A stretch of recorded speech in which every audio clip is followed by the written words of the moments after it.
हरे कृष्णा। ज्येष्ठ मास के शुक्ल पक्ष पर आने वाली एकादशी को पांडव निर्जला एकादशी के नाम से जाना जाता है। ब्रह्मवरा पुराण में पांडव निर्जला एकादशी के महत्व को बड़ी ही सुंदरता से दर्शाया गया है। निर्जला एकादशी की कथा कुछ इस प्रकार है कि एक बार शिल व्यास देव जो पांडवों के पितामह हैं, उनसे पांडव विनम्र रूप से जिज्ञासा करते हुए कहते हैं कि हे पितामह, मैंने साधु संतों के श्रीमुख से सुना है कि भगवान कृष्ण की भक्ति करने के लिए एकादशी का व्रत रखना होता है। मेरे बड़े भाई महाराज युधिष्ठिर, मेरी पत्नी महारानी द्रौपदी और मेरे अन्य भाई भी एकादशी व्रत का पालन करते हैं, लेकिन मेरे जीवन का एकमात्र कष्ट यही है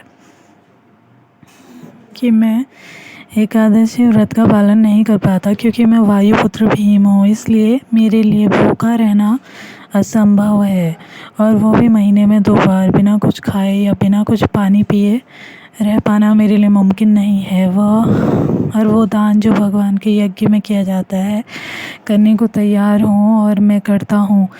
मैं हर विधि करता हूँ, भक्ति करने को तत्पर हूँ, पर मुझसे उधर की शुदा सहन नहीं होती। मेरे बड़े भाई सभी मुझे इस व्रत का पालन करने को उत्साह देते हैं, पर मुझसे नहीं हो पाता है। पितामह, मेरे कल्याण के लिए कृपया मुझे ये बताएं कि मैं इस समस्या से कैसे छुटकारा पा सकता हूँ और भगवान की भक्ति कैसे कर सकता हूँ।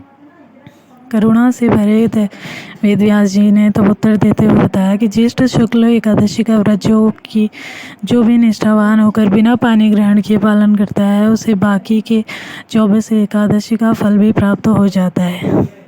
एकादशी का व्रत जीवन में शांति मिल सकती है, बल्कि मृत्यु के बाद भी हम वैकुंठ जा सकते हैं और भगवान विष्णु की से सैर कर सकते हैं।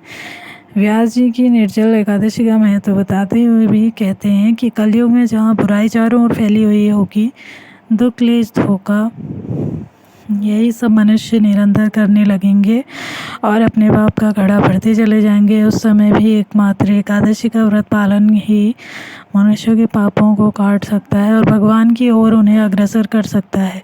श्रील व्यास देव जी का कथन सुनकर सभी पांडव निर्जला एकादशी के व्रत पालन करने में जुट गए, और इसी घटना के कारण इस एकादशी का नाम